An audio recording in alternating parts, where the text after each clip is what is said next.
Assalamualaikum, welcome back to Mr. TECHFOX. In this video, I'll show you how to complete the Fence Part 1 mission in Roblox Wanted. This tutorial is going to be super helpful for beginners, so please don't forget to hit the like button and subscribe to the channel. To finish this mission, you need to sell a total of $10,000 worth of loot to an NPC character named Offie. Whether you rob banks or gather other items, your goal is to sell $10,000 worth of loot to this specific character. To find this NPC, first open up your map and choose this exact location. Go a little bit inside and you will find the NPC character standing right here.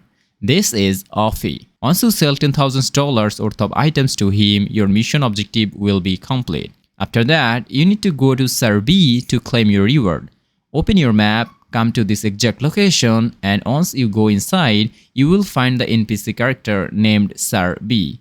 Just interact with him to claim your reward, and that's it. And that's the complete guide to clearing the Fence Part 1 mission. Thanks for watching, and I'll see you in the next one.